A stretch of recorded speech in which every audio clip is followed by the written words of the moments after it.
we get started, guys. I think we found most on yours, right? Yes, ma'am. All right. Do you want the probe? I'm going to use the probe. Yeah. All right. So, again, when we're doing these vessels, we want to make sure the order they come off the aorta, right? And also look where they're going to and coming from.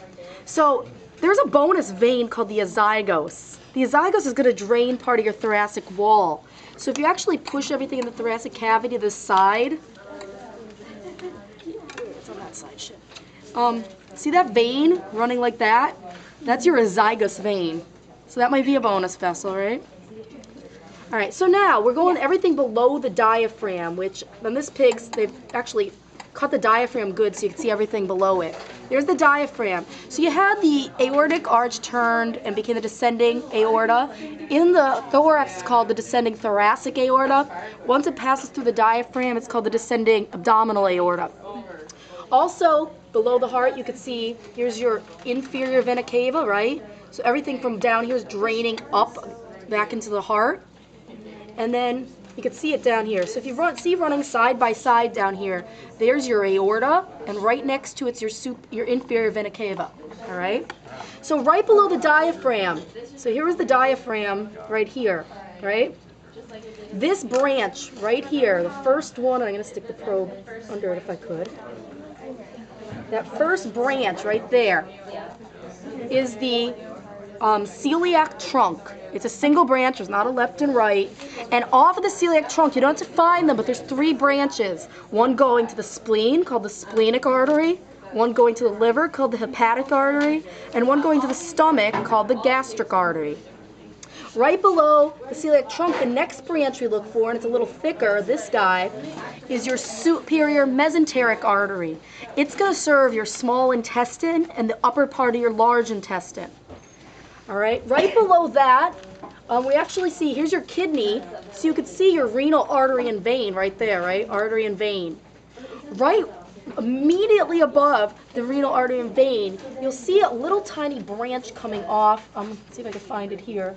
Did we find your adrenal lumbars? Yes, ma'am. Where were they? Yours were kind of hard to find. But any little vessel right above the kidneys that's going to go serve, the adrenal glands are like right there, like right here. You'll see little vessels that are going to go serve. Yeah, it's right there. It's going to serve the adrenals and adrenal lumbar. The other thing it's serving is the lumbar muscles, the back wall muscles. All right? Going further down after the renals, the next thing down we should find are the gonadals. These are a little difficult. Mine was severed. Yeah, hers is severed. But when you find you had a what? Female? Male. You had a male? Yeah. They're going to be hard, but there'll be really thin vessels going to the ovaries. It's easier to see in females. The males, the testes either can be partly descended or all the way descended. Little thin vessels going to serve the ovaries in the female. All right, past that, inferior mesenteric. It's really thin, right here. This guy coming off the aorta. The inferior mesenteric goes and serves the bottom part of the large intestine and your rectum. So it's a pretty thin single vessel, and if it's going to the large intestine, that's how you know it's your inferior mesenteric. Iliolumbar. What's the ilium?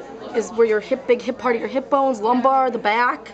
So if you traced over your iliolumbars, we've got these vessels going over here, and they're actually going to the back muscle walls. You can see them on this side too, down here. All right? Iliolumbar, again, muscles of the back.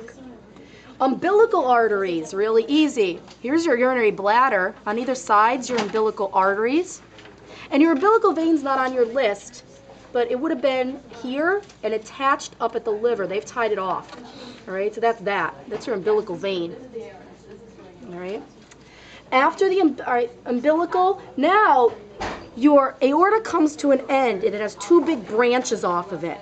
Those are going to be your external iliacs. So if you see here, here's your aorta, and then all of a sudden you get this branch, and there'll be one on the other side. So there's another, all right, there's 2, the aorta splits 2 branches, right? Those are your external iliac arteries. Then inside that, little deeper down, thinner branch right there, that's your internal iliacs. So your internal iliacs will be medial, inside of the external iliacs. Once you follow the external iliacs down, once they get into the thigh, that's your femoral. Remember the femoral triangle of the muscles you learned in AP 1? The femoral artery and vein ran in that triangle. So there's your femoral artery, and then when it dips deep down into the muscle, it's the deep femoral artery. As for the veins down here, there's no common iliac artery, but there's a common iliac vein. So when you get to the end of the beginning of your inferior vena cava, it will have, if you look, you have to move. Well, it's behind the external iliac artery. It branches, that would be the common iliac vein, and then you'll have an external iliac vein and an internal iliac vein. So there's a common iliac vein, but not a common iliac artery. All right? And then when that dives deep, running right along, can't see it in this guy, but running right alongside the femoral artery would be the femoral vein. All right? It's not that bad. It really isn't. All right. You explain it.